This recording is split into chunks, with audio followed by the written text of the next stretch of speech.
and it goes down the... There we go. There's so much to talk about. Like, there's a lot to talk about. This is a very special edition of Ask a Traffic Cop with me, your host, Sean Shapiro, and of course, sitting next to me, first time in studio on camera, Peter DeQuenzel, the Star Wars cop. Yes, depending on what social media you're on. It could be Star Wars Cop or the Star Wars Cop. But even if you're just Star Wars cop, you are the Star Wars cop. It just happened to be with different names. Different handles, yeah. Yeah. Same thing. But you're the guy. The guy was, so there's lots to talk about here. Hitting live on the Instagram is a bit of a tricky contender here. Instagram can be a pain in the butt. Good morning. Hope you had a good yesterday when I wasn't here. I was elsewhere, but I was thinking of you, as I always do, because we talk about traffic safety, traffic law, and police stuff every single day, and it's not always here. You were talking on social media yesterday about getting flowers for your wife to make her happy. That made me look bad at home. But we talk about stuff we share with you because we're all about community.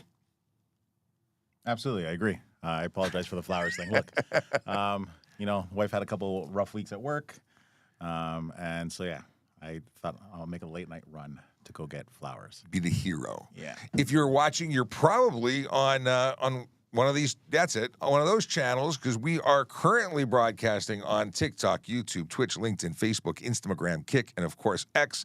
And X has got a special place in my heart. Not only do they charge people money to go live, now it's to go live. Actually, truly, what I'm doing right now is retweeting from the traffic services account, because VoiceOver Cop, I pay for the ability to go live personally, and the service has not yet paid to go live on their account because it's new and improved. But anyway, you can ask questions by going into the live and then asking questions, and we see it, put you on screen, and get you involved in the show. The show is for you to answer your traffic and police questions, so bring them. And if you're not available to hang out for the entire thing, that happens a lot. People come and go. They got things to do, working at jobs and stuff. If you want to catch the show later, you can watch all the replays. We've had 92 episodes this year alone. This is, I think, 93. And you can get all those episodes as a podcast, either on YouTube to watch all of our content for the last number of years, but you can also download it from iHeartRadio, Apple Podcasts, Spotify, and whatnot.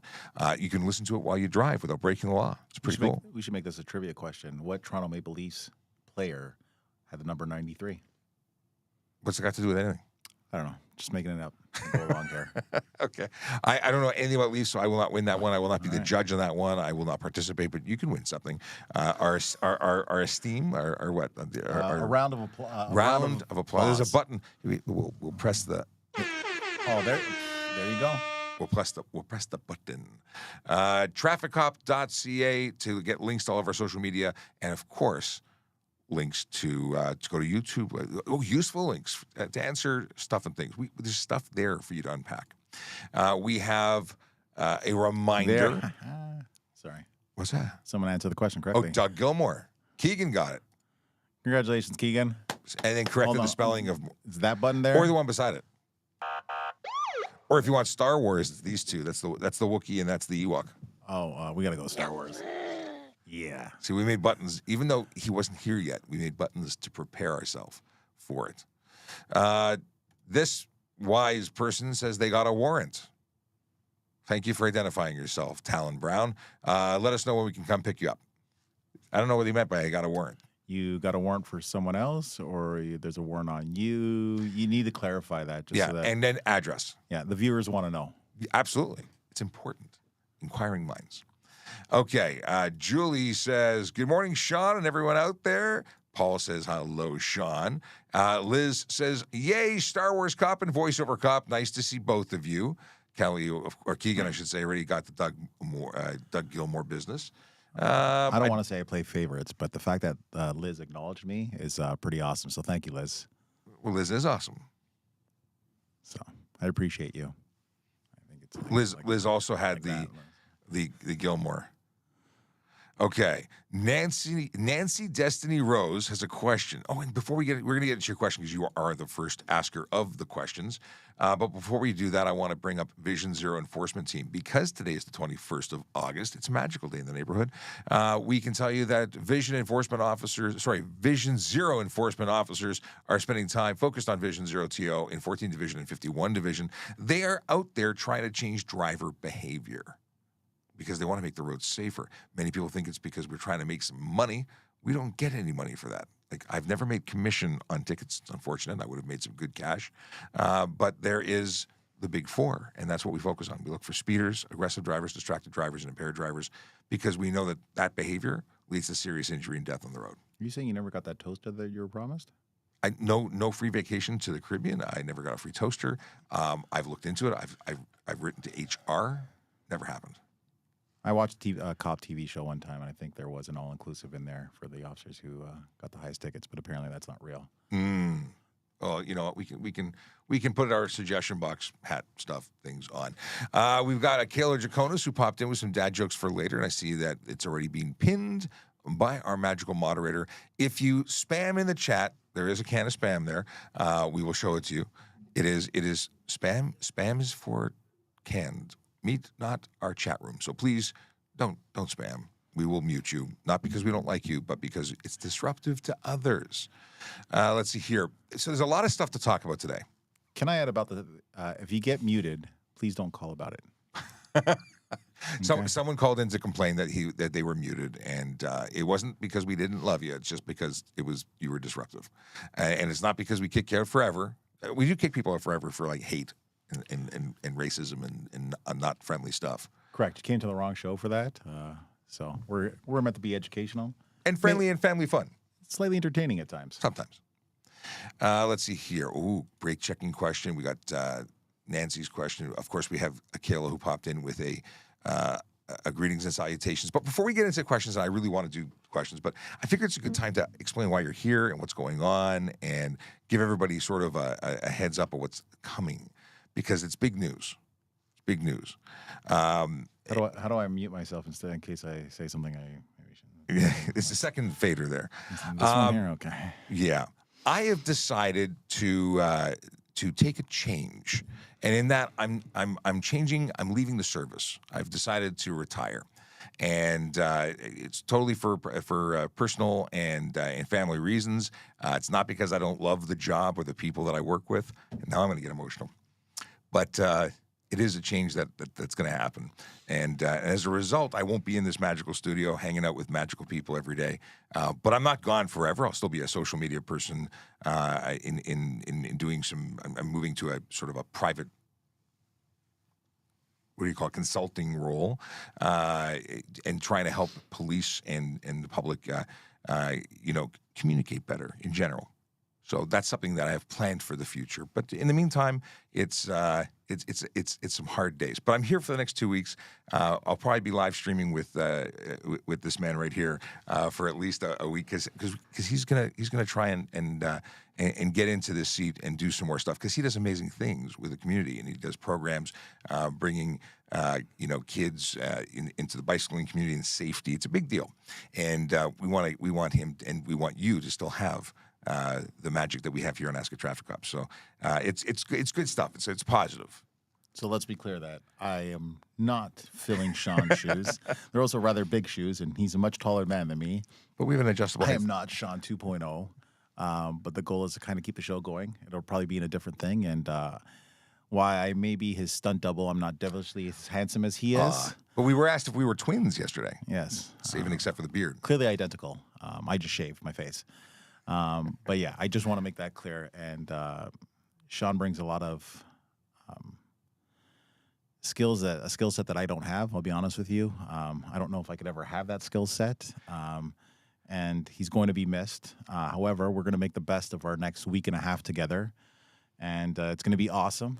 And I can't thank Sean enough for the opportunity to come in here, share this space with him. I have been moderating in the background. He's being the moderator. Yeah. If one of two moderators. Yeah. If you're wondering who Buddy the Bear was, that was me. I was trying to answer as many questions, maybe a little sass in there too.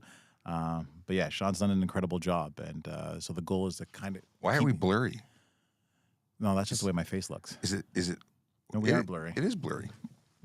It just went blurry. Weird. You know what it is? It's all the emotion. I don't know why it's blurry. Yeah, This was not a planned event. Hang on a second. Let's see if we can fix it. Stand by. But the goal is, it's like osmosis, area of high concentration, low concentration. I'm going to try to get as much knowledge from Sean as I can. And so, yeah. Is it less blurry now? Maybe No, you're clear. I'm blurry. So move closer. We don't have to snuggle, but, we'll just get closer to the table. Maybe that'll Okay, it's good now. We've been given approval. Okay. So this is tough. I've been with the service for 25 years in various capacities. I started as an auxiliary, became a court officer, then became a police officer.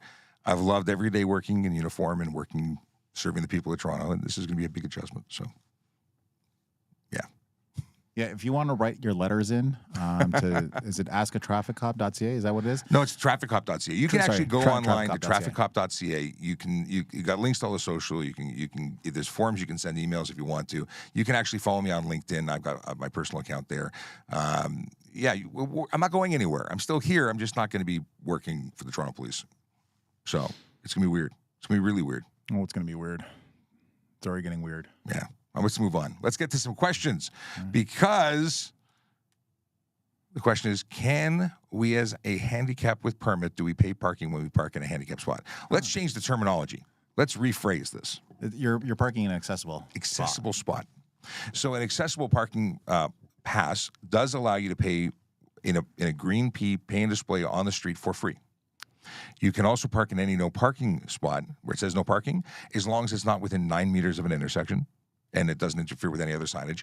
You have to still pay attention to the conditional, sometimes no stopping and no, no standing, because that is not something you get anything for. Like you don't get exempted from that. And if you're outside of the city of Toronto, be very careful and know what the municipality's rules are, because outside of Toronto, that's not necessarily a thing. You will in general have to pay for parking, or you'll have to park 100% in a parking spot, and you just won't have to pay, but there is no option. I'm going blurry again.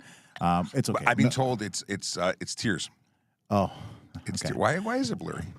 So just be careful of the municipality. And if you're outside of Toronto, it's different, and every municipality has their own rules. It's not necessarily always the easiest to look into, and just do your research before you think. Well, in the city of Toronto, I can park where in these. It is Toronto specific, yeah, and it is. So we've looked at when I was in Ottawa. I was there doing presentations with the Traffic Injury Research Foundation, and we were talking to schools. So I wanted to find out, because I have an accessible pass due to my injuries, and I went to their website to find out. So generally speaking, it is acceptable in most jurisdictions, but confirm.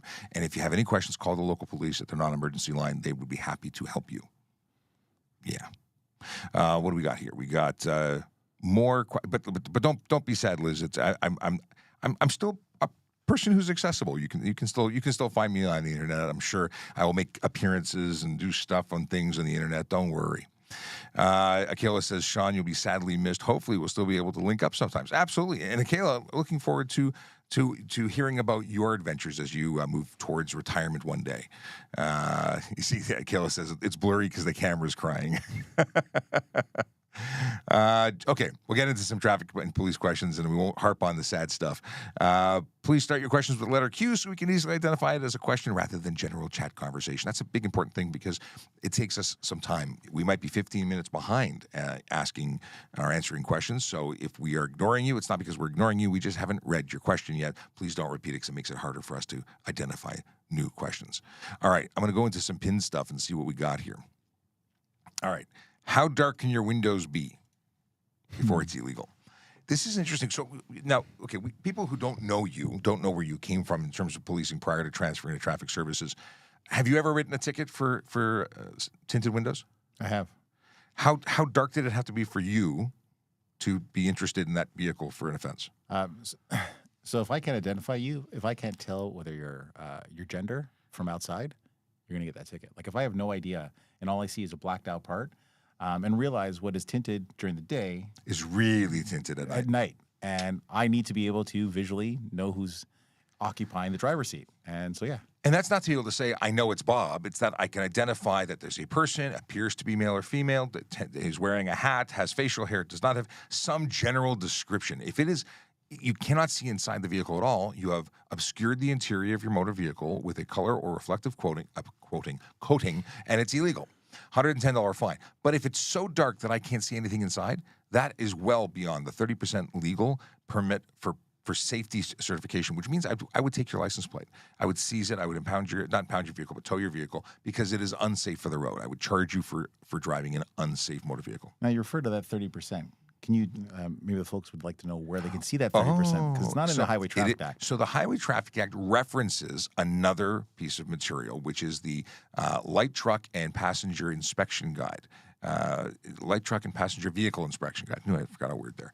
And that is the guide that sets forth all of the things that have to be basically safety. In order to get safety, you have to meet all these. Do you know that every mechanic shop has to have a tint meter? Because in order to certify a vehicle, they have to ensure that it's not more than 30% tint.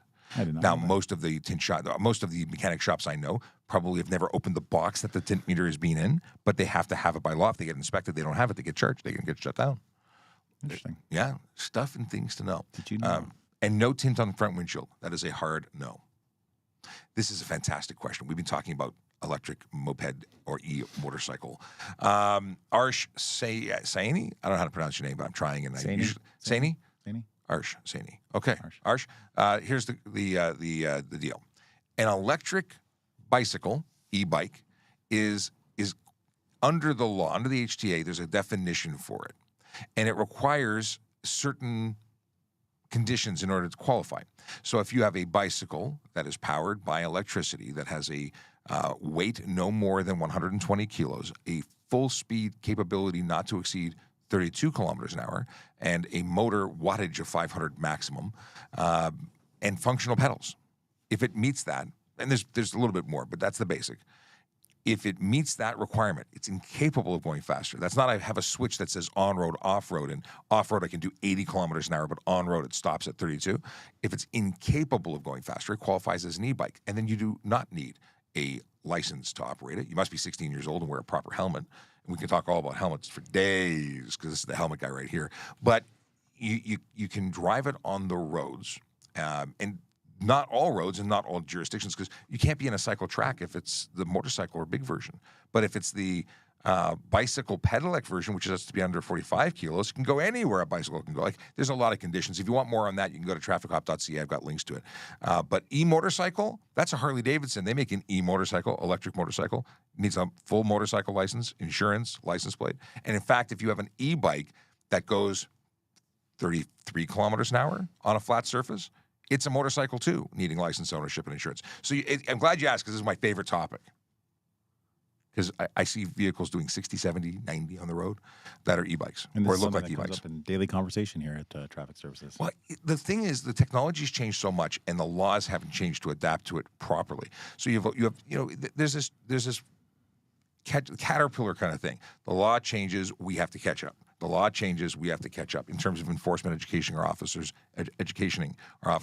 It takes a while.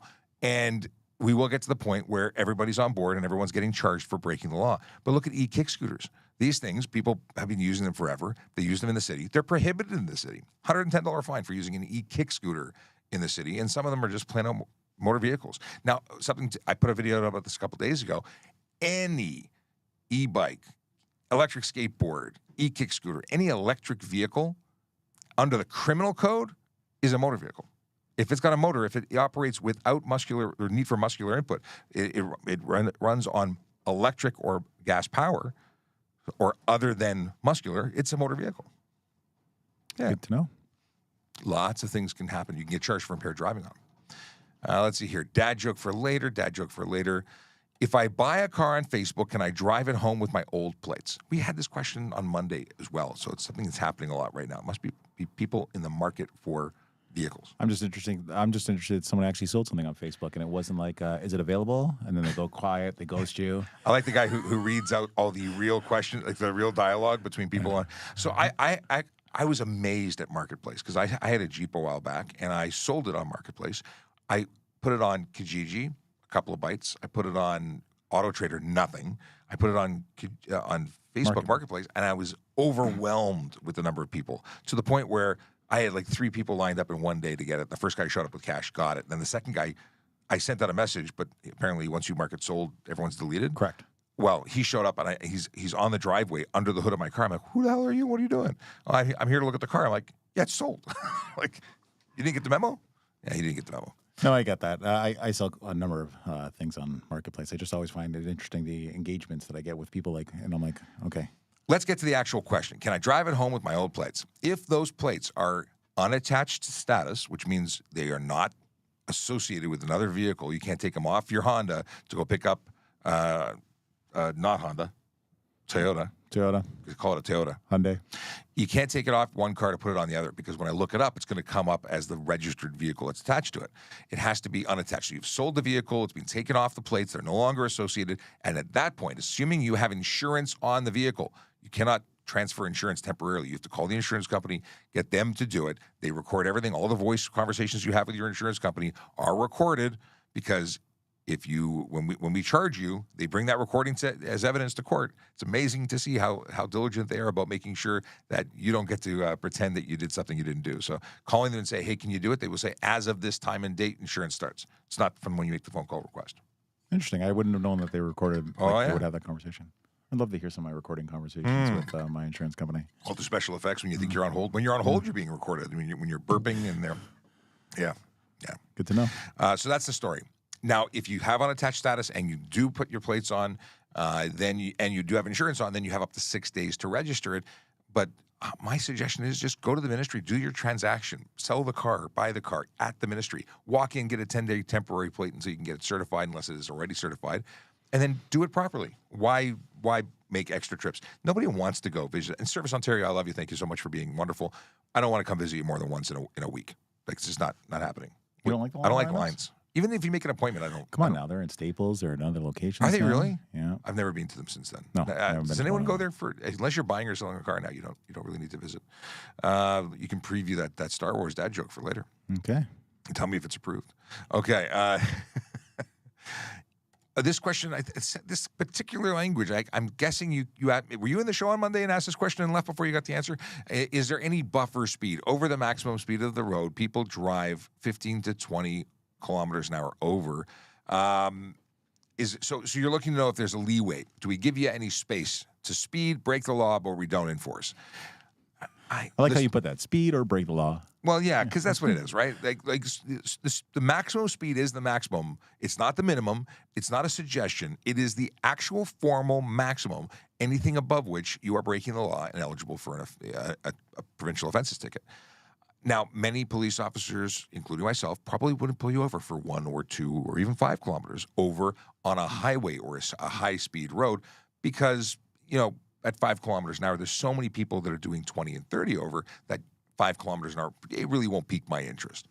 But could you be charged? Well, if you're doing a 30 kilometer an hour zone, doing 5 over, you might be more interesting to an officer who's there specifically working to calm that community. Absolutely, because you're likely in a school zone and stuff, and the goal is the safety of that community and those children. So yeah, I would say. Yeah. So I mean, I used to pull people over for 15 over in a 60. That's 25% over the limit. That's absolutely a reasonable ticket to issue, and I would do it all day long. And for the people who say, well, the OPP don't even pull you over unless you're doing 50 over. Well, that may be true, except my buddy just got a ticket. He called me, says, what do I do with a ticket for 25 over? How do I deal with that? So, And folks need to be aware that a Toronto police car on a highway can still issue the same ticket, no different than an OPP. Yes. And his threshold may be different than that OPP officer's.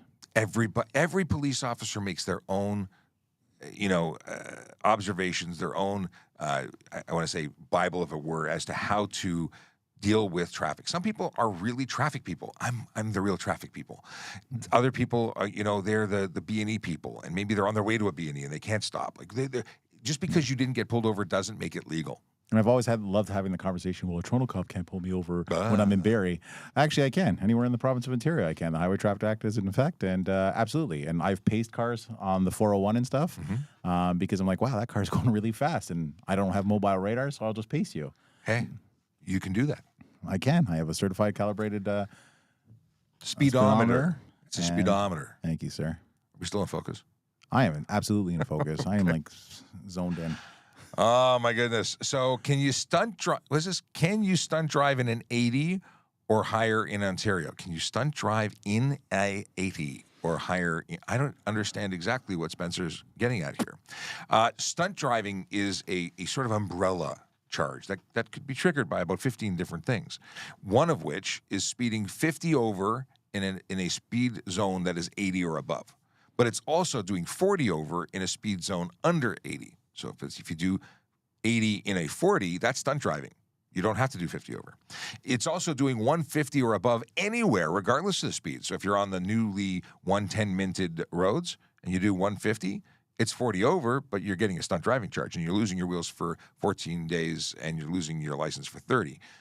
Not to mention that you're getting to go to court because you're going to be summoned to court. It's going to be a 1 to 3 year driving prohibition, a $2,000 to $10,000 fine, up to 6 months in jail. Like it's a big deal. That's the first conviction. It goes higher afterwards. But it's also driving with people in your trunk. It was Six Buzz. They put pictures of two guys. It was a car, trunk ajar, 2 people in the trunk. Did I show you this picture? I've seen the picture. It's awful. Not to mention that's a crumple zone. If someone came to a screeching halt and used the bumper of that vehicle to slow them down, because that's what happens when you rear end somebody, essentially, those people would be mushed. Like it's not a safe space. But anyway, I digress. Hey, if you're watching and you don't already follow us, please follow us. I may not be here in the future, but you should still follow us because good people are going to be here, and they're going to be helping you out, despite the fact that I will be moving on. So we're not going to talk about that anymore. Okay, that's sorry. In case someone showed up, I want to make sure they know. In case you don't know, Sean's leaving us, and it's unacceptable. This is a breakup that I'm not taking on my end well, but we'll go with it for now. We'll pretend like it's okay. I'm supposed to have my last day next Friday, and if somehow they won't let me leave, I don't know. Well, I don't know what's going to happen. We're going to lock you in the office in the studio. Yeah. If you don't know, the studio is located... moderator did not know. Moderator just found out. Okay. So our moderator didn't know. If you don't know, we're actually situated in a bunker in a secret place right now. And, the lair. We're in a lair, and Sean's not going to be allowed to leave the Batcave. I'm permanent resident here now. Correct. We're changing the locks as we speak right now. Moderator, can you get on that, please? Change locks. Okay. Brake checking. BRAKE. BRAKE. Yeah, I don't know why I can't say it, but I know how to spell it. Are we talking braking, like as in the Olympic sport? Right, that's break, like we're going to take a break. This is break, AKE. I don't know why. Okay, so I'm having a spelling problem today. Why and what can be done, and is it illegal? So brake checking is this concept where someone moves in front of you and hits the brakes to force you to respond to hit the brakes or hit them, right? You're checking their brakes based on your activity. That's stunt driving. That's another stunt driving usually charge. Done by winners. Winners of races or winners of life? Winners in life are the types who do brake checking. Now listen, if you are driving properly and you see a squirrel, should you need to hit the brakes to avoid said squirrel? Chances are, like realistically, you hit the squirrel because you don't want to. Squirrel's a speed bump. It is. I killed Fluffy recently. A couple months ago, I hit a rabbit that jumped in front of me. But anyway, the idea is that you don't risk life of humans for life of small animals. But so I'm not giving you an excuse. The Fluffy doesn't cut it. What I'm getting at is if you hit the brakes for the intention of causing the person behind to respond, that's illegal. It's stunt driving. If you're, a car in front of you brakes or a child runs out into the road and you're trying to prevent them from being injured or being in a collision, that is a reasonable reason to brake, and the person behind you should have been farther away. Following too close is a problem. So it's a complex problem. I would say everyone should have a dash cam. Sorry, I need a moment here. Fluffy? Yeah, we lost our rabbit the other day. You lost your rabbit? Yeah. Now I know where Fluffy's gone. I'm kidding. Oh, God. It's going to give you a guilt trip about that. The fact that you even knew the rabbit's name was Fluffy. You actually lost your rabbit and the name was Fluffy? No, I didn't have a cat. I had rabbits when I was a kid. I never had rabbits. I had lots of animals. Raspberry rabbits? Yeah. Rabbits are awesome to try to catch in your backyard when you I have lots of rabbits. I live in an area that's more rural now, and I have rabbits everywhere. Wild turkeys run around my neighborhood. Do you know wild turkeys can fly? Really? Yeah. I hit one many years ago. Before this job, I used to do delivery. I used to work for a delivery company, and it happened to be the weekend after Thanksgiving, and I hit a flying turkey. And when I got back to the station kind of thing. You found the bits of it? Oh, no. They were like, oh, was it a butterball? Oh. Funny. When it smashed my window. It totally smashed my mirror. I was just glad my door wasn't open because I was like, can I imagine this giant turkey flying into my room, and now I got to fight with it? Not that I would win this fight. but it would have been a good fight. What was it called? The Ontario Canadian Murder Chickens. What are they called? What does the guy call them? The TikToker who calls geese. Are they called murder chickens? I don't talk about geese. There's some traumatic incidents of being chased around a police car by a geese, because I was like, last thing I want to do is hit this goose as he's chasing me as a police officer. I can only imagine someone was going to record it. No, not good. Just stay in there, wait till they leave. They will eventually lose interest. Chase me around the car. Anything you can do to make yourself stand out to recruiters. There are many things you can do. You could be Sean. So you got to be about 6'5", devilishly handsome, and be able to take on a TikTok show. We're looking to hire. I'm only a temporary fill-in, so that would stand out. That would definitely be something to put on a resume. Speaking multiple languages is always a key thing. Yes. Volunteering in your community, doing good things. Being a good person, being a good person who helps people, not because someone's looking, like volunteering, not because you're trying to check a box on your application, but volunteering because you actually care about the community you are serving. Yes, nobody likes the resume fluffer. If you're going to do it, commit to it. As someone who does plenty of volunteering, nothing bothers me more than people who come to volunteer but actually don't want to do the work. They just want to put it on a resume. I agree. Here's our employment page, since we're talking about recruiting. I would say that the first thing you do is you go to this page and you read up on everything there is to know about the job that you are looking about applying to. So if you are looking to become a police constable, clickety-click on that police constable tab and do the homework. Before you go to a recruiter and ask questions, make sure that the information that you're asking is not already here, because they are going to look at you and go, oh, so you haven't done your homework. Right? And they will likely remember you. Oddly enough, things like that stick out, even if it's little. You know, just don't ask questions that the answers of which were easy to attain. A lot of stuff is here. And if you're going to go speak to a recruiter, like if you're going to walk into our own headquarters, do yourself a favor and look sharp. Yeah. Dress to impress kind of thing. Wear business attire. Business attire is pretty good. Business attire is like taking a different loop from when you and I got on, though. Wearing a suit coming in isn't necessarily, if you're, going to look sharp, look sharp. That's all I'm going to say is dress to impress, because people will remember you. Right? I think suit and tie is a good thing. Suit and tie is an excellent idea. Suit and tie is good. You can be overdressed. You can't be overdressed. You can certainly be underdressed. Oh, absolutely. Yeah, jogging pants, no good. But that's another story. Listen, there are many jobs available within the service. It's not just police constable, although this might be the best one. I started as an auxiliary volunteer. I wore the checker hat with pride, and many of my friends are still serving auxiliary members. So if you are interested in a volunteer opportunity, I did that for 12 years. I was a court officer while I volunteered as an auxiliary officer. 15 years? It was 15 years maybe. As an auxiliary. We still have members who are employed full time by the TPS and are auxiliaries on the side. It's a unique, really unique way to serve your community and give back. And you know what? Becoming a member of an auxiliary unit, if you're putting in time, like I was told, oh, you can apply for police constable like right after becoming accepted as an auxiliary. I'm like, no, I made a 2-year commitment. I'm going to do my 2 years. I ended up staying for many more. And what I did was I applied for a different job. I had so much fun as an auxiliary officer. I applied for special constable. And special constable was then court officer only. You were a court officer, liaison officer, like you worked within the courts. We had prisoner transportation, security in the courthouses, but now it's so much more. Special constables now handle divisional booking roles, where if someone is arrested, they're taking to a station, they do the booking and housing. We have people who do, I'm trying to look for a picture where they're doing other stuff. Because they do canvassing now. Yeah. They can do lesser calls and go kind of like break and enters and stuff like that. They can handle those things. They will stand at a crime scene where before you would have had a police officer there. Mm-hmm. They can stand at a crime scene. If you take a patient in apprehended, they can be there. Like special constables have brought a whole new level to us. They make it possible for more frontline officers to be available to calls faster, and meaning we have people to come and help those in need faster. It's just good. 100%. I absolutely agree. Parking enforcement officers, you might recognize Aaron Urquhart. Another fantastic opportunity within the Toronto Police Service. I actually applied for parking. I was a court officer. I had forgotten what the sun looked like because I was showing up for work before it came up, and I left often when it went down. And I was motorcycle qualified because I was a member of the auxiliary service. I'm like, I'm going to put my hat in the ring. I'm going to try out for parking, and I never got a call back in it. And I think I know why. With the test back then, part of the test was writing a parking ticket based on information from another parking ticket, but I put my badge number. I didn't put the badge number that I was supposed to copy, so I think I failed. Yeah, you owned it. There's nothing wrong with that. You took pride in it. It's all good. Actually, I went on to become a supervisor with court services services. I was an auxiliary sergeant with the auxiliary.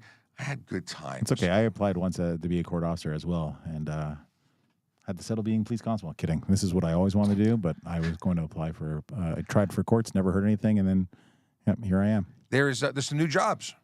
There are many opportunities to work for the police service in positions that are not uniform, that are not even civilian uniform, like pension and benefit analyst. There's a posting. Last week there was a posting for a custodian, senior pension analyst. That's new this week. Last week it was a senior technical person for the 911 group. My last unit was completely civilians. Okay. Every person in my unit, I was the only uniformed officer in that unit. I worked in equity, inclusion, and human rights for the last 3 years, and everyone was civilian. And we had data analysts to diversity, equity, inclusion specialists, all those kind of folks, and they're all civilians. So we have lots of people who do amazing things. And, of course, the last one was communications operator. And communications operators are the magical folks who answer the call when you dial 911, and they talk to you. They help you through what's going on, and they dispatch a police officer, or they send it over to the other side, and the other side are dispatchers who send police officers to come help you. So it's an amazing job, and we couldn't do it without them. I would agree. I would definitely say 911 communicators are truly the front line because they take that initial call. Mm-hmm. They make the initial dispatch. They are the voice of God to us on the road, right? And they speak with the authority of the chief. They tell you what to do. You don't say no to a recruiter. No, absolutely. And if you ever need help, those are the ones who are going to be the first ones to call out for your brothers and sisters to come and get you. When I was lying in the middle of the street, when I was hit by a car on my motorcycle, it was the dispatcher that I said, "Hey, I've been in a crash. Send me help." They were the people I called out to. Thank you.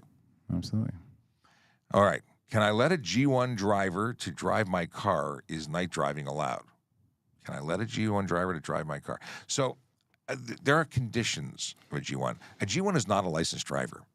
They should change it. The card shouldn't say G1 license. It should say learner's permit. When I was a kid, you got a 365 learner's permit. You didn't get a G1 license. And it's confusing because people go, well, I got my plastic card. It looks like I got my license. And people get confused or they don't care. But at the end of the day, during COVID, we were stopping like 10 people a day who had their G1 driving alone and charging 10 people. So what do you get? You get a G1 drive unaccompanied, $110 ticket, 30-day license suspension. If you do it again, 90-day license suspension. A third time, you get kicked out of the graduated licensing program altogether, and you get to start all over again. Now, if you are going to do it right, you are supervised by a qualified G. That means somebody who has a G-class license, who has been licensed for at least 4 years, not including the G1 365. It's not a license. The clock starts when you get your G2. So if you have the 4 dots in the bottom right-hand corner of your driver's license, they're vertically arranged to the left of your mini-me photo, well, that is what means you're qualified to supervise. Now, people say, well, I haven't had my license that long, but I have the 4 dots. You probably came from a country that gave you credit for some of your learning, and then you qualified. So if you have the dots, that means you have the authority to supervise. You must be the only person in the front seat besides the G1 driver. And that is how it goes. But 0 blood alcohol content for the driver, no more than 0.05 for the supervising driver, and they cannot drive between midnight and 5 a.m. So for clarity, if you're a G1 driver, you can't have, and your mother's unlicensed, she can't sit beside you, and your dad, who's licensed with 4 years, sit in the back seat. Correct. Coaching you. They must sit in the front passenger seat, and no one else can. So if you have a pickup truck with a bench seat, nobody else can be in the vehicle. And you can't have, I don't know, a sibling sitting beside you who's unlicensed or doesn't have the same qualifications. Yes, that person who has the G license with the minimum 4 has to be seated up beside you, not in the back, coaching you from the rear. It's not how it works. No back rubs. You're going to get this. Yeah. You're okay. Oh, you're going to do awesome. It's a thing, you know. And let's be frank. Or you can be Peter. You can be whoever you want. But the deal is that if you're going to be a supervising driver, supervise the driver. Don't be on your phone. Don't be making calls, staring out and looking. Like, it's nice to be able to not drive once in a while. I'm the only driver in my household. And when I drove recently to Pennsylvania, I didn't drive. I was a passenger. I'm like, so that's what trees look like. Like, I was enjoying the outside in a new way. I'm not going to say anything in case my wife ever watches this show, but sweetheart, if you could drive a little bit more often, that would be amazing. Would it be distracted driving if my phone is on the dash and I click through it to change a song? What song are we changing it to? I think is key here. I'm kidding. No. So the deal is this. Your phone must be mounted, and when it's mounted, you are allowed to touch it for the express purpose of changing the answer mode of your call. And I mean that like it's ringing, you can answer it, or it's hanging up time, you can swipe or press to hang up. You cannot change the song. Hold on. So I can touch my phone to answer that phone call or decline that phone call, so I can touch it. Or hang up. That's the only time. If it's mounted, that's the only time. The only other... I would think at that point, if you have that ability in your car to go Bluetooth, you'd probably just be able to... I have a button on my dashboard. Yeah, on your steering wheel. But, yeah, or voice. You could do that too. Hey, SIRI, you can just answer the call. It'll do it. You don't need to touch the phone. You know what you also don't need to do? You don't need to tell it where you want to... Sorry, you don't need to type in where you want to go. Map programs, there's a microphone button. In fact, if I say, hey, SIRI, tell me how to get to 123 Any Street, it does it with voice commands. You don't need to touch the phone, and you can't legally. So there is an exemption under the HTA that allows you to look at the map screen. So if it's mounted, you can look at the map mode. You can be in a map software application. Very cool. But you have to set it and forget it before you get on the road. You can't type in destinations while you're driving. Is it okay if I have an ALEXA? I don't know. Is that what you say when I remember every podcast when you actually say the names of these things and everyone's phone starts doing weird stuff. I don't want to be responsible for that kind of action. I used to do presentations in schools and I'd be like, hey, Google, and watch let's see how many of your phones answer. You just did it. So you say, and it's on the dash, just to drill down. I don't want to say double click on that because there's apparently some new speak that you can say, let's double click on this topic because that means it's new speak for let's double down or drill down. Or you are just a wealth of knowledge. I've been watching too much TikTok. So the deal is if it's on your dash and it's laying there, you can't touch it at all. It has to be mounted. That's a really important thing. What is the law for transport trucks driving in the left lane, the far left lane on a highway with 3 or more lanes? It is my understanding, Nicole, that you are not, as a transport truck, allowed to be in the left 2 lanes. If you're a commercial motor vehicle, is supposed to be in the right lane unless for passing. That's my understanding. And I was really shocked because I grew up thinking it was the far left lane, but I was with Sergeant Campbell who read to me that it was the 2 left lanes. So that aside, I see them in all lanes. And you know what the problem is? Nobody's doing enough enforcement. More people need tickets. That's what it means. Definitely not the left lane. I mean, if they're actively passing, I get it. But they cannot reside there. Sorry, I just noticed it's that out of screen's sequence? on a delay. Yes. We're out of sequence. I'm like, why am I still reaching into my pocket? How is that me? It's weird. It's possessed. It's that weird stuff. Someone says, someone was saying like do something productive. Yeah, Aries says, go do something productive. This is productive. We're open to ideas of what productive is. Educating the public and having a conversation and answering people's legitimate questions, I'd say it's pretty productive. Everyone's got their own opinion. Does a 30-day license suspension start from the date of the incident or the date of the charge? A suspension is based on when it's imposed. So when it takes effect, it takes 30 days. So if you were to be given a suspension a year after your event, it starts a year after. Points, however, start from the date of the offense. So if you were to go to court a year later and can be convicted, you were given 2 demerit points because of the charge, okay, you'd have 1 year left until those points expired. Out of curiosity, how long do points last on your driver's license? Demerit points last for 2 years from the date of the offense. That's amazing because I have some people fighting me stop signs from over 3 years ago. They will get no demerit points. Even on conviction, 3 years ago, they will never see a demerit point as a result of a conviction. However, the actual conviction will stay on their record for 3 years from the date of the conviction. So if they fight me 3 years later and I get a conviction that day, the conviction stays. The points never get entered onto the license. Okay. And here's where people get messed up. They believe that points are what insurance companies care about. Oh, if I can just stall it, I won't get points. They don't care about points. They care about convictions, which they get no matter when you're found guilty.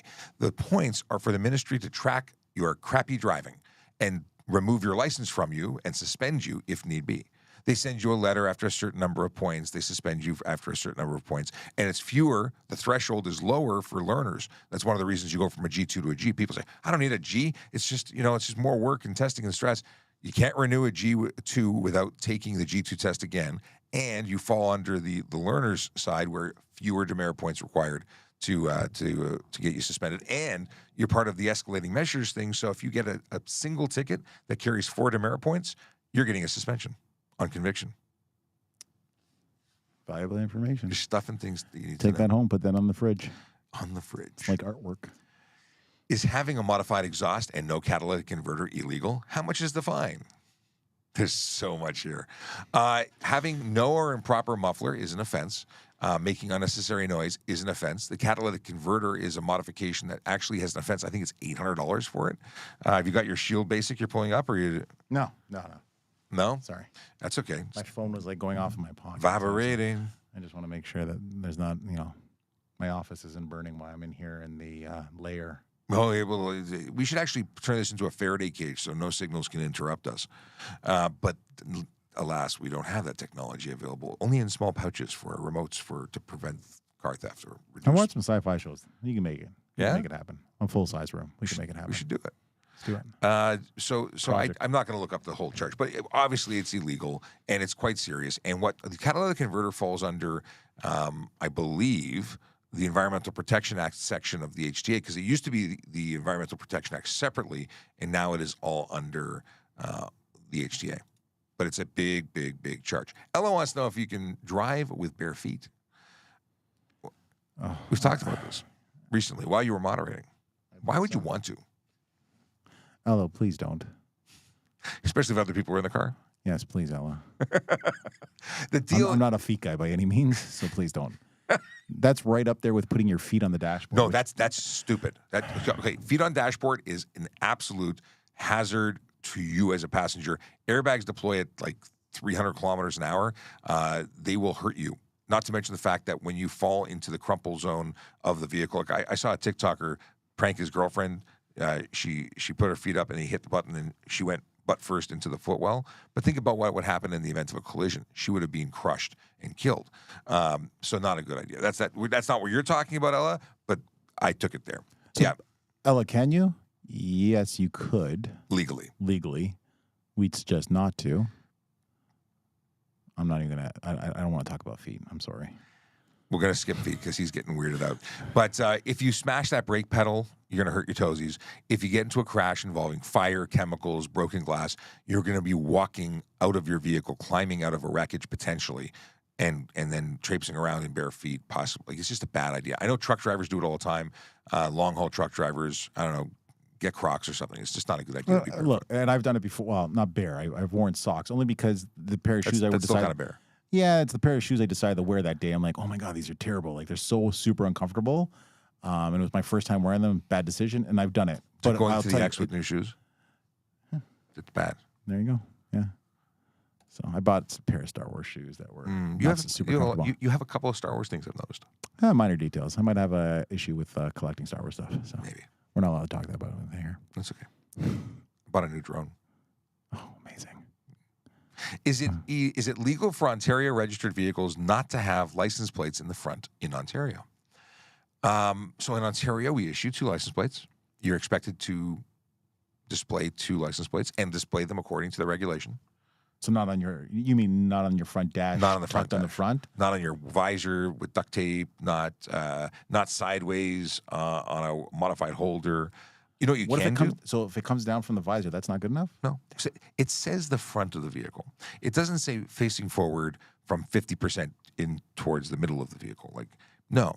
It has to be in the front of the vehicle. Tow hook adapter is perfectly fine, in my opinion. That's where you take the plug out, screw in the adapter, and it doesn't actually affix to the bumper so you don't make any scratchy marks because some people with fancy cars don't want that. What if the car doesn't come with a front bracket? Well, which car is that?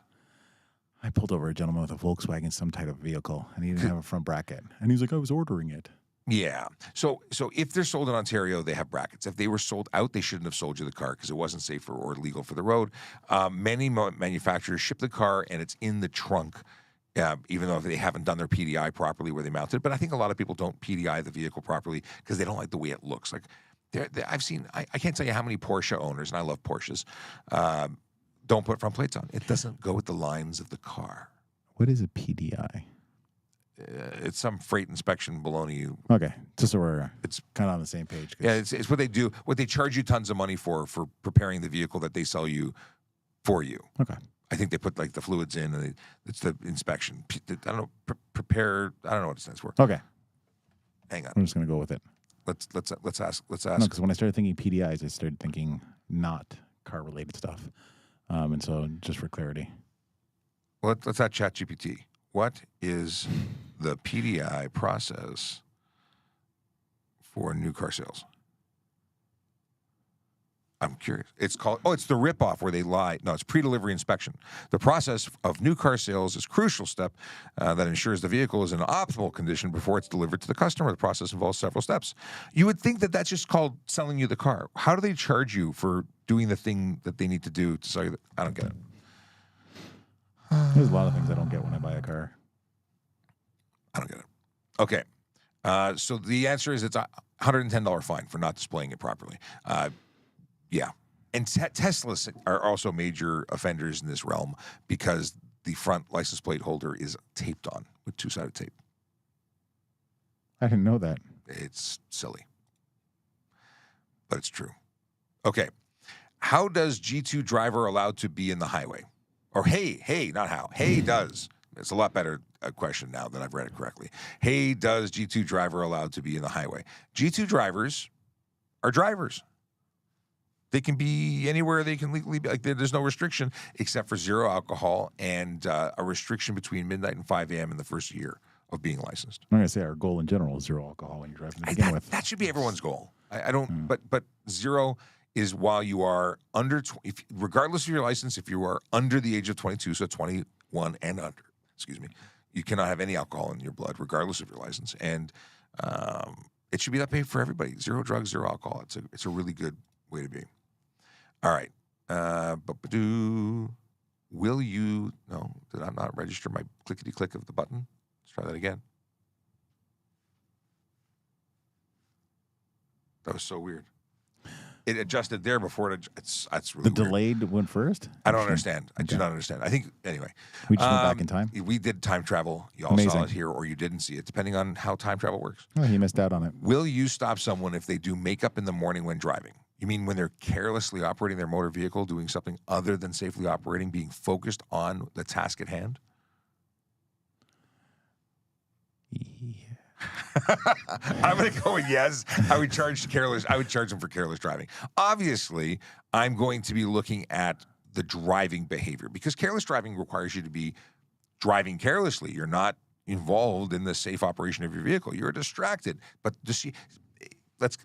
distracted driving, the cell phone business used to be careless driving until they gave you a lesser included offense of distracted driving. It used to be $125, no points for distracted, but this became bigger than impaired driving. So they went from $125 to $175 to $615, and this will probably end up with suspensions soon. Like actually, I expect roadside suspensions to one day come with a cell phone ticket.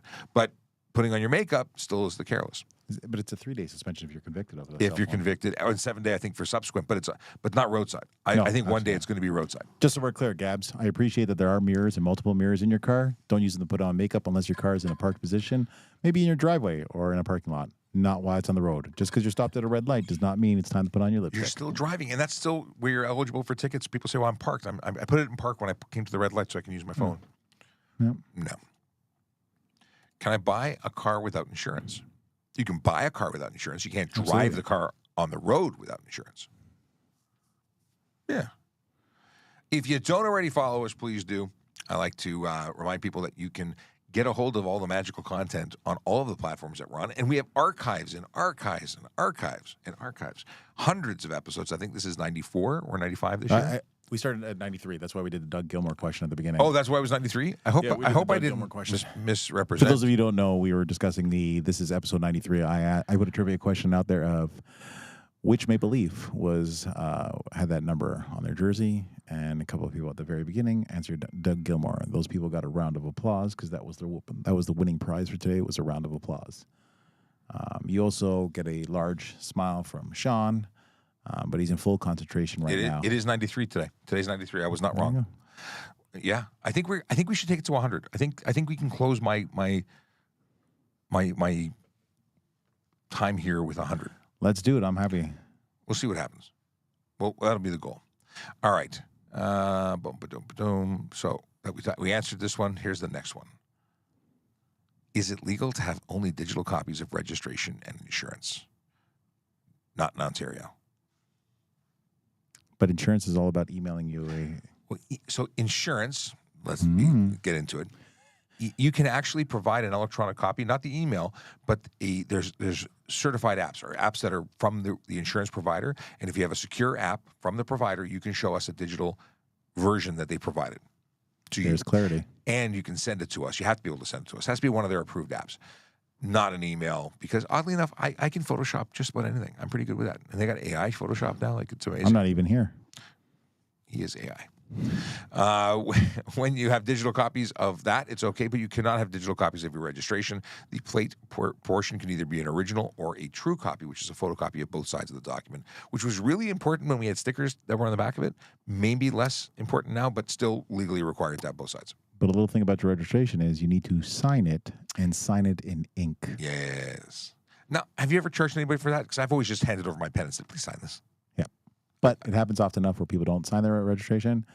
And I think I've actually given out the ticket a couple times. I'm going to be honest with you. There might have been other factors at play at that time. Well, you know what? I should say that if that ticket was lesser than a other offense that could have been charged, I was giving them a break, and I charged them for not signing an ink, but I didn't charge them for something more serious because they were really apologetic. You mean you used your discretion?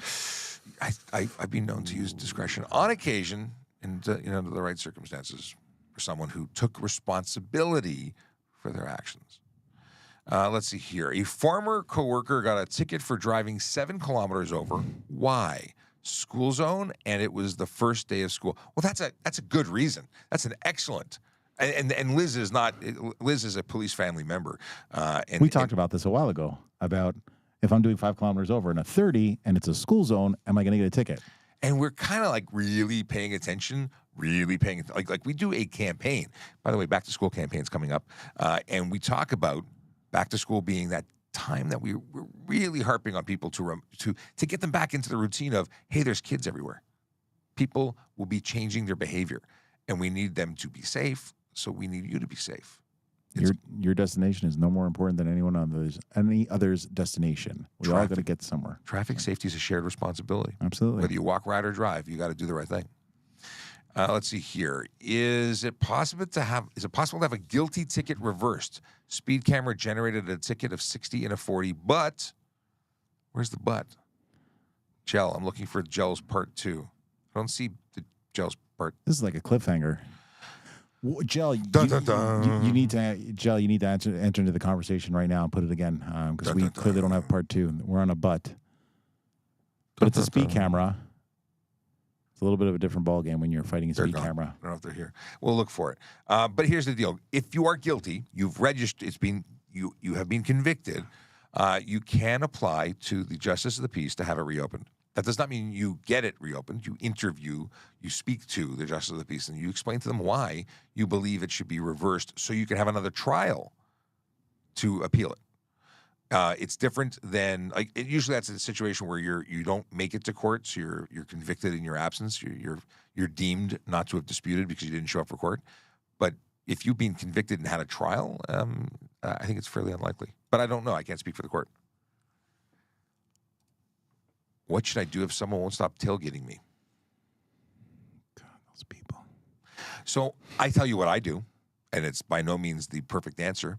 I gently slow down, assuming I haven't already moved out of the way. So I will start by changing lanes. I hate to let them win, but it's just unsafe. And I care about me and my family and everybody else on the road. So I will change lanes if I'm not doing the right speed. I agree, but what if I'm in the far left lane and I'm passing vehicles? Mm-hmm. But maybe not passing the vehicles fast enough for that person at a Mach 1, right? And not fast enough. Why do I have to move? You can tailgate me all day. At the end of the day, I appreciate what you're saying about the family stuff, and I get that. But when I'm by myself, I think also at the same time, you're not going to push me to the point where I'm actually going to break the law or get myself into trouble. So I'm not speeding in the left lane already. Yeah. But if someone's being really aggressive with me, I will not speed to make them happy. I will let off the gas and slow down slowly. Not aggressively. That could be brake checking. That could cause a problem. But I will slowly let off the gas. If they're behind me and this is more a situation when I'm already in the right lane and they're going to pass me. But they're not passing me. They're riding my bumper. So I'm going to slow down to entice them to see if there's other opportunities, Absolutely. like the lane to my left. But if they're being tailgating, they're aggressive. They're not. You change lanes, they change lanes behind you. That's different. And that's something you might want to call police. You might want to drive to the closest police station because you don't want to escalate. You don't want to stop the car and say, hey, what's up? Everything is a different situation. You have to really be aware of your surroundings and what's happening because we see people who are tailgated, who are intentionally made contact with, all in an intention to rob them. Now, not doing it 100 kilometers an hour on the highway, but people do some strange things. The world is not as safe as it once was. So I've taken it completely outside of where you're asking. Let's see here. Kinger. Is it legal to pass on a single solid or double solid line when safe? So Ontario has a unique situation that we are the only province that doesn't have an offense specific to crossing the solid line. There's no enforceable line crossing charge. However, if you did that lane change unsafely, if you caused a collision, if it was too close to a blind curve or a viaduct, a edge of road, thinking of a curve, hill, railway, then there could be charges. But generally speaking, if it's safe, there really is nothing to deal with. It's when you think it's safe and it's not safe that you become responsible for everything. There you go. If I stop for a goose and cause the person behind me to hit me, will I be charged? Possibly. This comes back to our fluffy conversation. Yes. If you do so aggressively and without, any opportunity for people to respond safely, it could cause you to be charged. And especially if the goose is left and you have no proof of the goose ever being there. Then if the goose was cooked. I was waiting for you to go there. I'm going to say the one issue with this is if you hit that goose, that's a really big speed bump. Oh, that's going to, yeah. But again, if you, the situation when Fluffy came into play was there was a car beside me, there was a car behind me. If I would have swerved to avoid, I would have been in a collision that could have put people's lives at risk. Fluffy's going to be the odd man out. If you're wondering who Fluffy was a rabbit that crossed in front of Sean's car, and Sean sped up to make sure Fluffy didn't survive. I did not speed up. In fact, I thought he had cleared, and then Fluffy changed his mind. He didn't stick to the plan. He turned around and came back. Fair enough. Yeah. John Keith Henderson. When driving it at night on a 4-lane divided highway that has a wide median, is it legal to drive with high beams on when the traffic is approaching in the opposite lane? That's a very specific question. That is a very specific question. I like that you drew that out with the median. So if it's an undivided highway, it would be illegal. But a divided highway, means like the 401. It is one road this way and one road the other way that are completely separated. Is effectively one way. It's a one-way road. You cannot access the other side. Then it would be legal. Still blinding to the other person and not very kind. Yeah. But the law says divided, undivided, and doesn't it? Let me not speak out of turn, or out of school, or whatnot.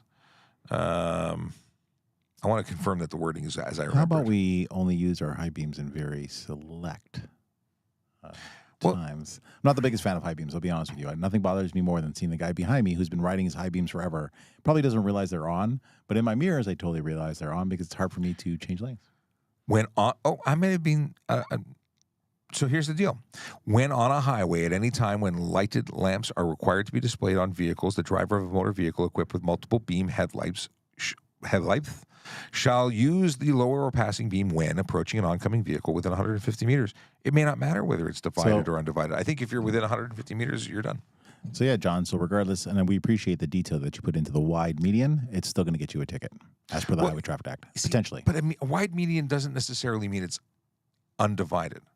Or that doesn't necessarily make it divided. No, but there could be like the gulch. The gulch on the secondary highway, and you're kind of going, and so you're off in the suburbia, like deep rural area. I could see that, and I appreciate that, but yeah. It's still, that open. Light travels. 150 meters oncoming, and it's 60 meters from behind. I'm forgetting things. Following. 60 meters from behind. There you go, folks. There you go. I just moved here from Alberta. how long do I have to change my registration? So oddly enough, and this is silly, I really don't agree with it, 30 days for your vehicle, 60 days for your license. Why they are not the same, I do not know. Ben, welcome to Ontario. We're happy to have you. Yes. Where in Ontario are you? And is it better than Alberta? You can tell us the truth. We're waiting. What kind of training and or skills needed to be a 911 dispatcher? I don't know. Ooh. A lot, though. It's a tough job. Yeah, Lindsay, you have to be able to work multiple things. There's a lot of multitasking. There's watching monitors, answering a phone call while dispatching at the same time, and writing things down. They have foot pedals. It's, yeah. Bless those folks who are 911 dispatchers. They do an incredible job, and I can't speak to the training. But their training is quite lengthy. It is like a year of training, and then they go on probation. Like it's quite intense. And it's stressful. It's a big deal. They are underappreciated and underestimated as to what's involved there. But if you have interest, I would totally go look at it. Look at the listing on the website. There's a lot of detail there. Call a recruiter. Maybe you can get in touch with someone who does it, and they could put you in touch with someone who can answer questions. Because I'd like you to get the whole story. Yeah, no, absolutely. Incredible job, though. And Lindsay, if you're interested, go for it. That's awesome. It was one of the ones we're hiring for that right now. So go apply. Find out. Colleen wants to know if someone can borrow their car if they aren't on their insurance. Yes. However, there could be conditions to that. And I mean that in you could have the insurance company, which is a private company in Ontario. It's not provincially run. If they say to you that no one under the age of 25 can operate the vehicle, in order for us to give you a policy, you have to ensure that nobody under the age of 25 drives this car. Then that's a part of an agreement that you enter into. The police don't care. The police say, licensed driver qualified to drive this vehicle, insured vehicle. You're good. So we wouldn't give you a ticket for it. But if they got into a collision, you were in violation of your agreement with the insurance company, and they would be well within their rights to cancel or fail to pay out on your policy. Do yourself a favor. Look at your policy. Take a good look at it. Just don't sign and agree to it. This is to many things. I would say that only because, especially now, look up a fellow who's trying to sue Disney and Disney Plus subscription and how they tie together. There's a fellow whose wife had dinner in downtown Disney Springs, passed away because she said she had allergies. They didn't meet those allergy requirements, but they told her it was good to go. She's passed away, and Disney, as alleged, is the culprit of this. And Disney has said, well, when you signed up for Disney Plus, you agreed that you couldn't sue any of the entities. So junk. This is all junk. alleged. I'm not accusing Disney of anything, but you may want to Google it. It's been all over the news. It's been in the media. That's junk. Do you know what I've had lawyers tell me? Never read the back of your tickets when you go to a concert and it has all that stuff. By entering, you've just agreed to. It's baloney. It's not really enforceable. But here's the deal: it's whatever you can afford.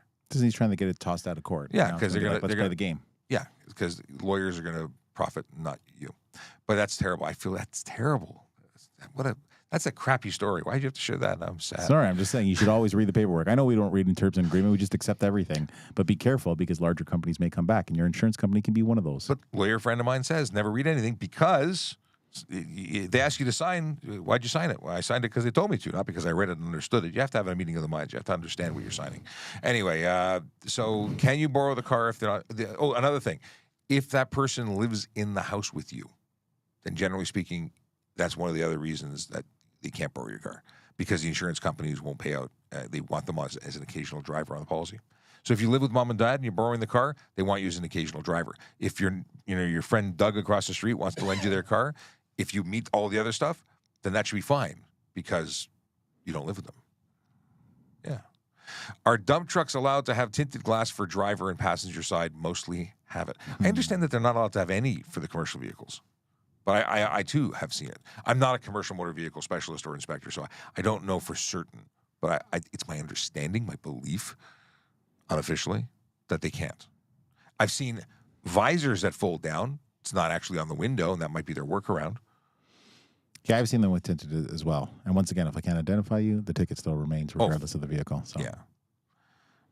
Do I have to be retested at a certain age? If we're talking about driver's license, the answer is yes.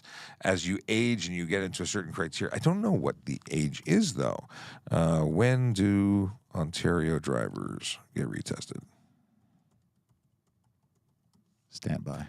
65 to 79 and have a clean record, you must take a knowledge test every 5 years. If you're 80 and over, you must take a knowledge test every year. So once you hit that certain vintage, you know, I'm not that far away from 65. I'm not looking forward to that. I mean, I'm far enough away that I'm not thinking about this anytime soon. But holy moly, that's. I mean, it's good. We want to make sure we're sharp. Not everybody. You look great for 60. I am not 60. 61. Yeah. Okay. Oh, this is a good question as we change topics about age. Is it legal to drive with hazards on the 401 during a rainstorm? Multiple were very distracting, and I got to tell you, it's not illegal, but I hate hazard lights when they're misused. I know it's raining too. But if it's a hard rainstorm and that person doesn't feel confident and they understand that they are a slow-moving object, but they will still continue on. They should pull over and put their hazards on while they stay in a non-moving position. Because what happens is you see a hazard is even tow trucks with they put the flashing lights on while they're towing. We don't need the flashing lights on when they're towing. Those flashing lights are when you're stopped. It's not intended for a moving vehicle. You mean a tow truck driver can't move faster and They can't have no authority. They have can't no special pass privileges. vehicles because they have those flashing lights and they're on their way to a call? I mean, even if they're towing a vehicle, there's already something hooked up and they're just driving around and they have every flicky-flacky, everything's on. They have no sirens. But the hazards are for non-moving situations. Now, the one exemption, the one time that I don't complain about people using their hazards incorrectly is an 18-wheeler, a big rig. I was going to say that. That is trying to get up to speed. It's giving you notice that they are traveling far less than they can, but they cannot physically get faster. There's no button to press for warp speed to get them faster. They have a heavy load. It's going to take them a long lead up to get to their operating speed. It's different than someone saying, I'm scared because it's raining, so I'm going slow. That person is I get it in that situation. Really, you should pull over and get off the highway. If it's too safe, if you can't see, you shouldn't be driving.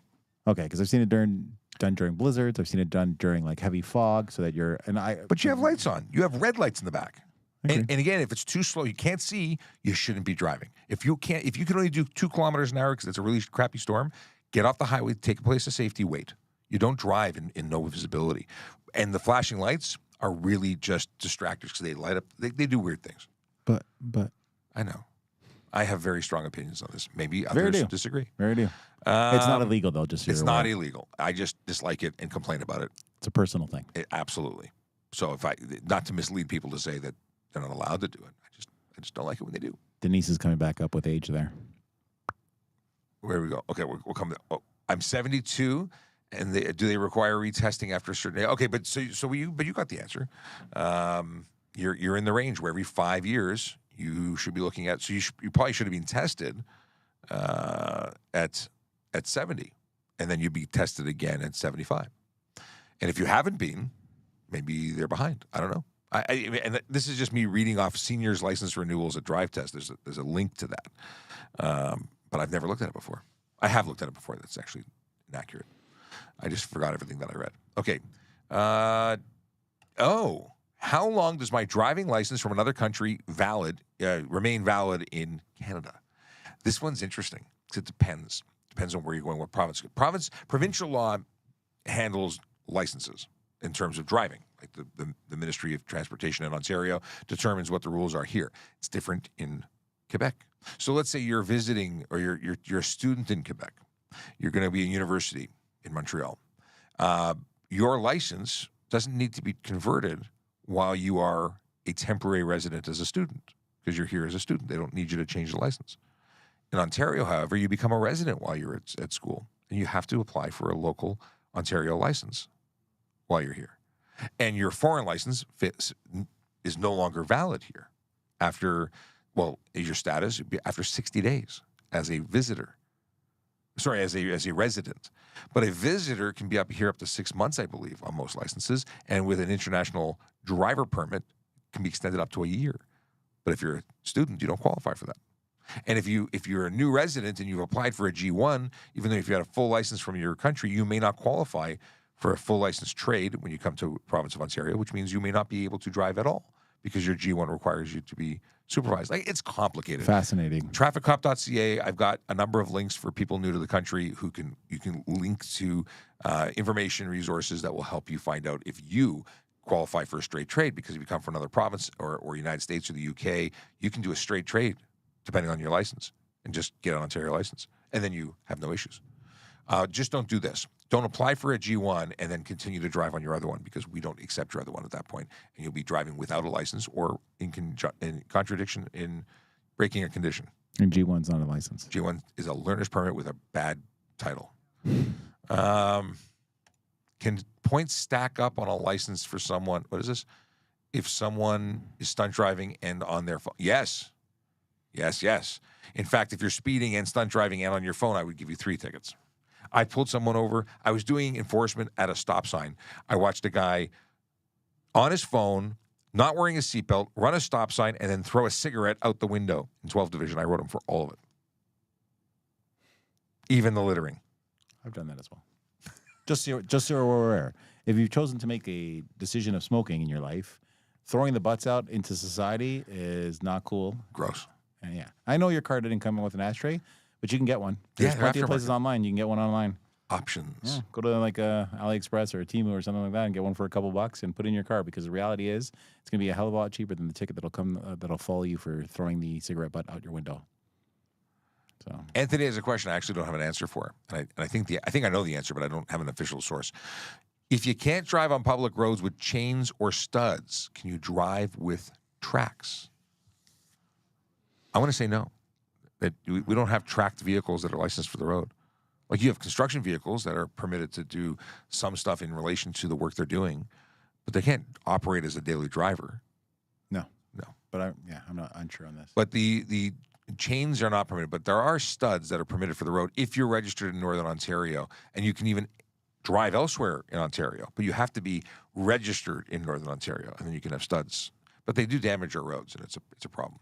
And if you're visiting from another country or province with studded tires, you're allowed to visit for up to 30 days, I believe, during certain months with studded tires.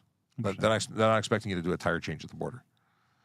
Let's see here. Maybe that's a business we should open up on the side. Tire change at the border. Yeah. I agree. Hey, you got studded tires? We're going to put you into some regular winter tires. Boom, here, we're going to make folks. money now. All those studded driver charges. Love it. People Let's do it. Can you park on streets where there's no sign at all in Toronto? What is this? Can you start where there's no sign at all in Toronto about not being able to park? So if there's no sign prohibiting it, and there's no sign saying it's a permit, do you know stuff about this? Because I go for it. Yeah, you can park. But realize there's also other bylaws that are in fact that aren't signed by 3 hours. Yep. 3 hours. 3 hours, which used to be a $15 charge, which is now, I believe, $40 under the new fines that were just increased this past month. But yeah, you used to do it. Because I know, for instance, my wife used to park in front of her sister's house, and there was that one neighbor who decided, nope. Call complaint. That's where a lot of charges happen because people complain. You wouldn't believe how many busybodies there are. And realize for parking enforcement, technically they have to come out and chalk your tires. And then it's 3 hours from that point. It's not 3 hours from the point where you parked and your neighbor called. The parking enforcement has to witness the car being there. So you just leave your drone hovering over your car so it notifies you when someone... And the reality is, if you go out and move your car 2 feet, it is moved. Yes. I'm not telling you how they get around it. No. It's just the reality of the situation. And however, if you have an accessible permit, 24 hours. Regardless, you can park there. 24 hours. And then you still have to move it. Yes. Let's see here. I have a single cab truck. If I buy alcohol, can I have it inside or in the box? Sealed from factory, you can have it anywhere. Now, I would suggest having it secured in the back, behind the seat, under the seat. Yes. Not riding shotgun with you? Legally, yes. But it becomes a projectile in the event. Flag. Yeah, it could be a. We're over time. We did it. We started at 11:30. We're now approaching 12 o'clock, and we're getting the hook to say, wrap it up, guys. We went long. My roomie. Yes. He misses me. I sit in an office with another officer. I think he's hungry. Is what I think it is. Maybe. It's probably time for lunch. But to answer your question is, if it's sealed from factory, there's no issue. You can have it anywhere. Just like you can have factory-sealed marijuana in your pocket if you're driving. I don't suggest it, but it's legal. Once it's open, it has to be in luggage, separate, away from driver. And that's a big deal because we're talking criminal charges, potentially, that could be related to this. It's a bad day at the office. I mean, certainly you have non-criminal charges related to it, but there's potential when you start getting into impaired stuff, depending on what you are. I don't think I told the story on the air, but a little while ago, I met up with a young. I was getting my daughter's phone fixed, and I was standing outside of the phone repair place, and I smelt a very pungent odor, which I believed to be marijuana. And the person who was partaking in said marijuana was standing next to their motorcycle with their helmet on top of it and everything there. And we had a discussion, and I think maybe I did mention this. We had a discussion. I explained to him how very arrestable he was for hanging out near his motorcycle with that opportunity. He was in control of it. If he was down there, down the street, no problem. Standing on his bike, he was very arrestable. Anyway, hope I answered your question before I went down the rabbit hole of nonsense. Okay, let's see here. Does a vehicle need to display both back and front license plates? We've covered that already. Yes, you do. They do. Just in case Padro douche. Why are e-bikes and e-scooters allowed to run on the roads without headlights or driving lights? That's a very good question. E-bikes do need to have headlights, and actually e-scooters do too, if they're going to ride at night. However, e-scooters aren't allowed in the city of Toronto. E-scooters are not permitted anywhere. Yeah. They're treated as bicycles, and bicycles need to have that equipment in order to operate. So they do. Now, whether they're stopped if they don't, that is an enforcement issue that deals primarily with education and training and so on, and availability. It's not that we don't want to enforce laws. We are often tied up on calls, preventing us from saying, let's do some proactive policing and enforce e-scooters that are not doing the right thing. Mm-hmm. We have to do the stuff that leads to serious injury and death as traffic officers, most. And then second to that, and then other divisions have to do the 911 calls for people in need right now. Yeah, because many of those officers you think are just sitting there in a parking lot or whatever, chances are probably doing a report. Because what you don't realize is a call that may seem like only 45 minutes. So intimate partner violence, for instance, what might seem like just a 45-minute radio call and the officers are done, they're just sitting there, could take me an hour to put the report in. By the time I do notifications and everything else. There's responsibilities, things we're legally obligated to do. Yeah, I can have to maybe call Children's Aid, all this kind of jazz. There's a lot to it, so.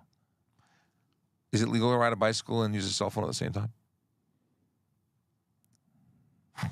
This is where I get the test. A bicycle is a vehicle. It's a vehicle, but it's not a motor vehicle. The requirement for that charge is motor vehicle.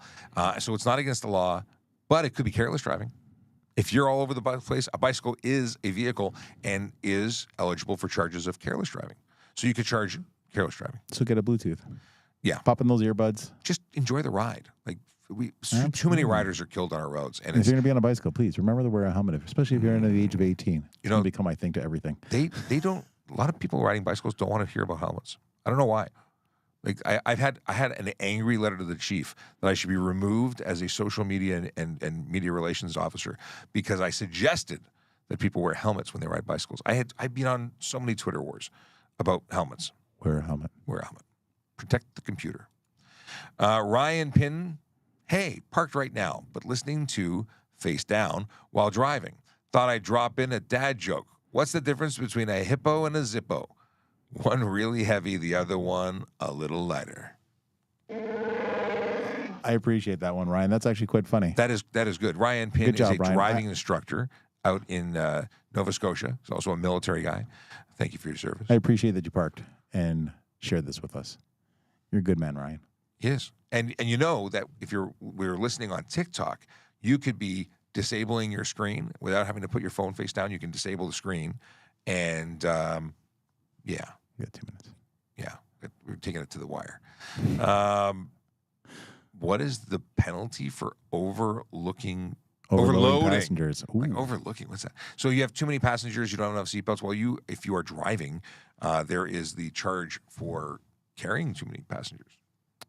Right. And if you're a learner, that's another thing. Too many passengers. And if you grew up at a different time where this was acceptable, those times have changed. It used to be a loophole. Yep. I grew up where you could sit in the back of the station wagon and wrestle with your brother, and no problem. Your seats wouldn't. My dad used to have a van that had 2 wooden benches in it, and the kids would play in the middle. Those days are long gone because we've learned from that. Really bad. That's a bad thing. Yeah, if a collision occurs, it's a very bad day. If you are a driver who is a learner's permit, G1, G2 graduate licensing holder, $110 ticket and 0 points. However, there's additional charges that are eligible outside of that. I'm trying to find it. In any case, it's against the law.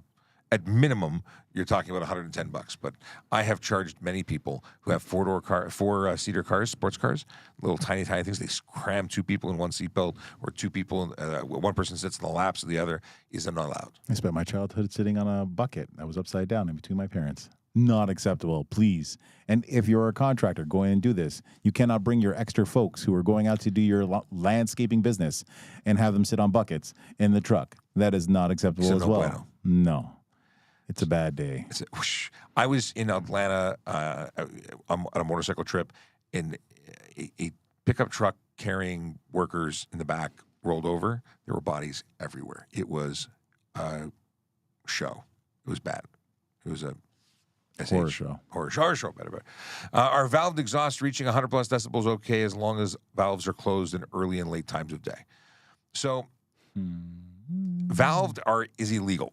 I mean, even with the new cars, I was told the Corvettes and the Mustangs have a warning saying may be illegal in your jurisdiction. So, not legal. If you are creating more than 92 decibels in the city of Toronto at idle, and anything more than 92 decibels, anything above 96 decibels at anything other than idle, it is $500 bylaw ticket in Toronto, in addition to the $110 charge for unnecessary noise. Yeah, and if you modify and put a valve, just having the valve system in your car is an offense. So it's a bad day at the office. It's 12 o'clock. Do you know where your children are? We're going to do the dad jokes. We're going to go. Very sorry to those that I didn't get to your message. I wish I had time to do this, and I would just keep doing this, but I can't, so I won't. And we got to go. But dad joke. What kind of tea do you drink with a queen royalty? Which one? That one? Well, the green? Or is it the Groner? No, you know what? I'll give him that one. Okay. I'll give him that one. People who can't distinguish between entomology and etymology bug me in ways I can't put into words. I can only imagine typing that in as well. Yeah.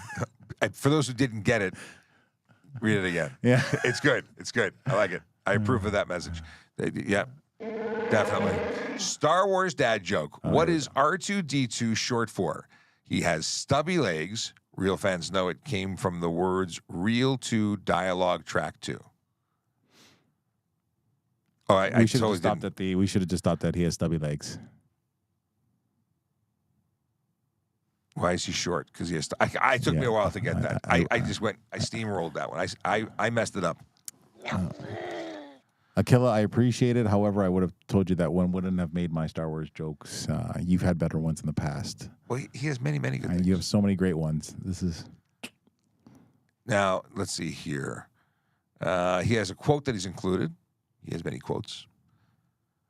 I know of no more encouraging fact than the unquestionable ability of man to elevate his life by conscious endeavor. Henry David Thoreau. I don't know who that is.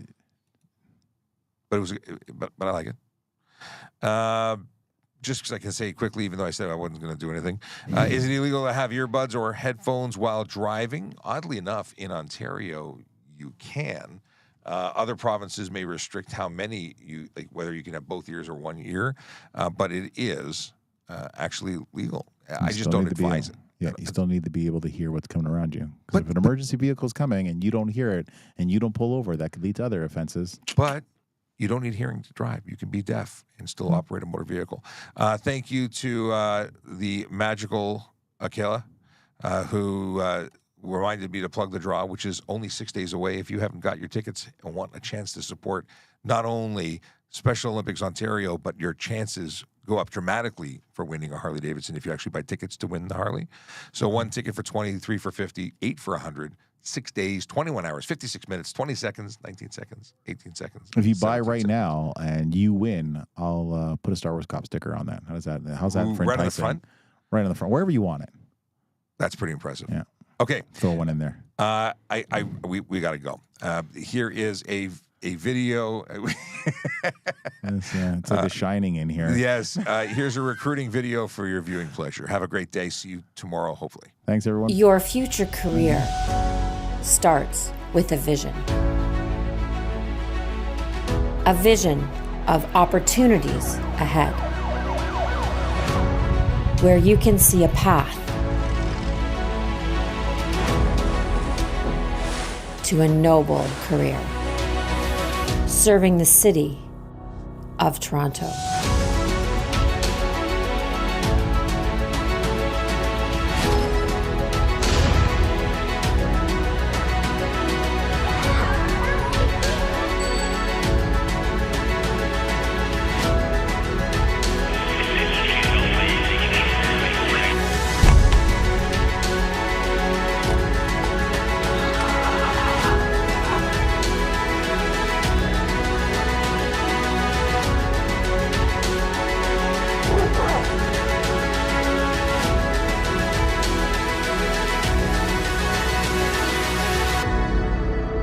Where do you see yourself?